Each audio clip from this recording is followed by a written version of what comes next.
Buonasera a tutti, oggi è giovedì 11 luglio e con oggi sono trascorsi 50 giorni su questa gru, quella che vedete, la gru Ursus,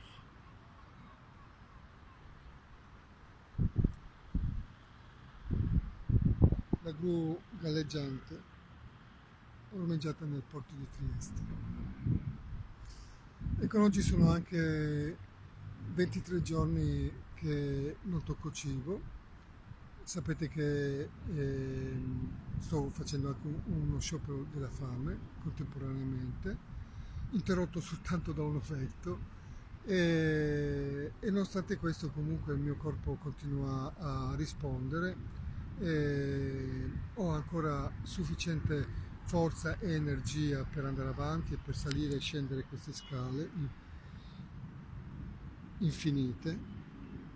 E, sì, la stanchezza ovviamente si fa sentire, questo sì, ma per fortuna questa notte sono riuscito a dormire, ho dormito abbastanza, ho dormito anche questa mattina un pochino, quindi ho recuperato molta energia e sapete bene che dormire è importantissimo, quindi mi sento tutto sommato abbastanza bene, abbastanza in forza. E, dal punto di vista istituzionale vi devo dire che qualcosa si sta muovendo e se qualcosa si sta muovendo è proprio grazie anche a voi, grazie alla rete, grazie a tutti gli amici della rete che si stanno attivando in tutte le direzioni, scrivendo, telefonando a politici, a giornali, a tv, al governo e credo che ormai la vicenda sia chiarissima a tutti quelli che ovviamente volevano capirla, ma soprattutto alle istituzioni, quelle serie che sono andate a indagare e a tutta quella stampa sana che ha voluto approfondire questa vicenda. È chiaro quello che ha fatto questo sindaco, il sindaco Roberto Di Piazza, questo comune, come sono riusciti a paralizzare per anni la mia impresa, come sono riusciti a fare una decadenza assurda con un sistema veramente agghiacciante ed è il motivo per cui io li ho portati a giudizio, pur sapendo che comunque sarà una strada lunga e impervia ed è per questo anche che sono qui. E sono qui anche perché un sindaco si era impegnato a trovare anche delle altre strade per poter in qualche modo riparare il danno che avevo subito, affinché il comune di Trieste riparasse al danno, un danno pazzesco, ho perso un'impresa bellissima, il sogno di un'intera vita, 20 anni di lavoro, serio, onesto. A Trieste sanno tutti che io avevo un'impresa sana, bella, produttiva, anche divertente, piacevole a tutti, e soprattutto gestita veramente con tanto cuore, tanto amore e passione. Questo lo sapevano tutti. Perché quella non era solo un'impresa per me, era proprio tutta la mia vita, tutti i miei sogni.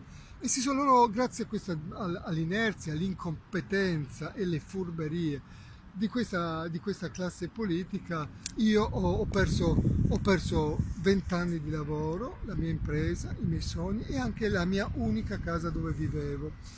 Ed è per questo che adesso sono qui, perché voglio dire, quando ti portano via tutto, hai solo una cosa che ti resta da fare, la guerra, fino alla morte. Io lo sto facendo.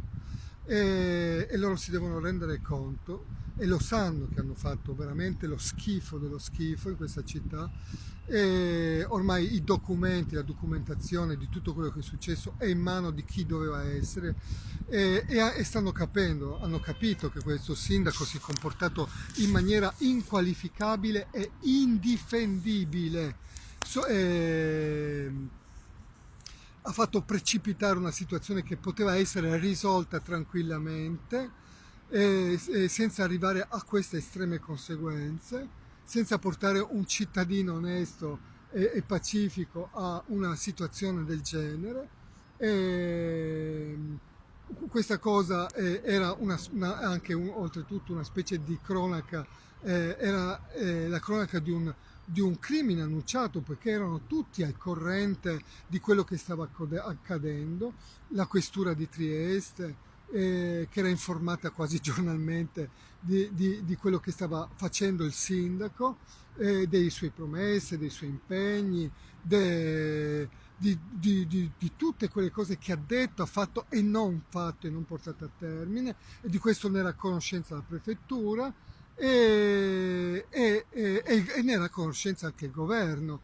E quindi nessuno può dire non la sapevamo, non avevamo capito. Se questa è cosa è successa, è in primis ovviamente colpa del sindaco Roberto Di Piazza e ovviamente in ordine di competenze e responsabilità un po' tutti. Detto ciò devo dire che grazie appunto alla rete questa cosa ormai grazie veramente a tutti gli amici della rete che si sono veramente adoperati e si stanno continuando ad adoperare per informare quanta più gente possibile di questa vicenda agghiacciante che sta accadendo sotto gli occhi ormai di centinaia di migliaia di persone, non solo a Trieste ma in tutta Italia, che non riescono veramente a capacitarsi come è possibile che vista ormai la, la, la, la consapevolezza di tutti che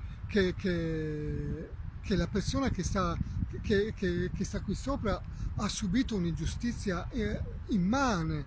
eh, e quindi adesso sembra che il governo si stia muovendo nella direzione del sindaco, ce lo auguriamo davvero, che mostri veramente il nervo e l'autorevolezza che ha per riportare ai suoi doveri e ai suoi impegni questo sindaco e che ci riporti soprattutto alla civiltà, alla normalità, perché questo silenzio così agghiacciante cioè,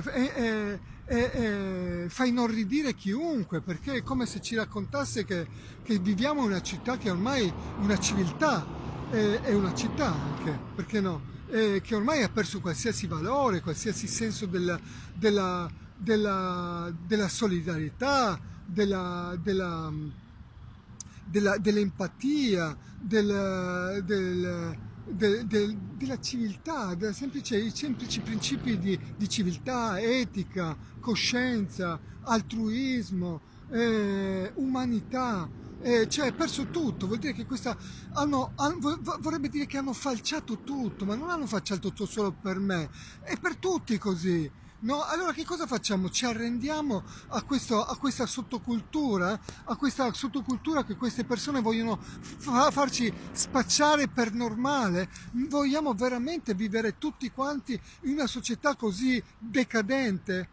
Cioè, io penso di no, perché se dovesse succedermi qualche cosa, veramente avremmo perso tutti.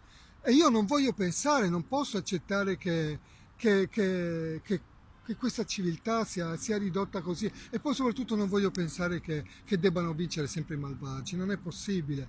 Cioè, santo Dio, non è possibile che debbano vincere sempre i malvagi. Ogni tanto devono vincere anche i buoni, le brave persone. E io cioè, mi sto battendo con le unghie e con i denti affinché non vincano i malvagi. E questo e devo ringraziare anche a voi che mi state dando una mano.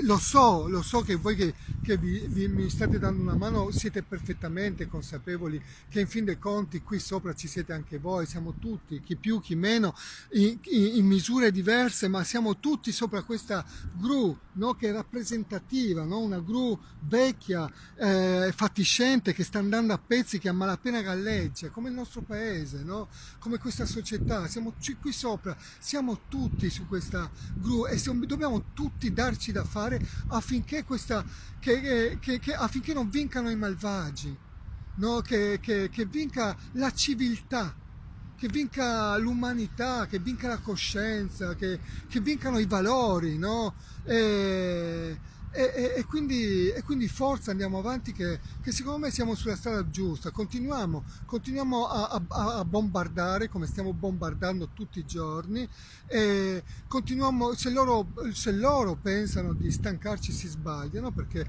noi combatteremo fino all'ultimo sangue, almeno io posso dirlo che combatterò fino all'ultimo sangue, come è giusto che sia, no? Perché ho rispetto della mia vita, ho rispetto della vita degli altri, per rispetto di quei quattro valori che mi sono stati trasmessi, io combatterò fino all'ultimo sangue su questa gru, e so che voi continuerete a starmi vicino. Vi abbraccio forte, continuiamo così. Veramente, siete straordinari. Quello che state facendo io lo vedo, so che cosa state facendo, tutti quanti, e siete veramente delle persone straordinarie. Che vinca la coscienza. Buona giornata a tutti, e purtroppo non posso dirvi buon tramonto perché stasera è così, e spero solo che non tornino i temporali, che non piova e che non ci sia vento, che possa almeno dormire. Un abbraccio a tutti, veramente, un abbraccione.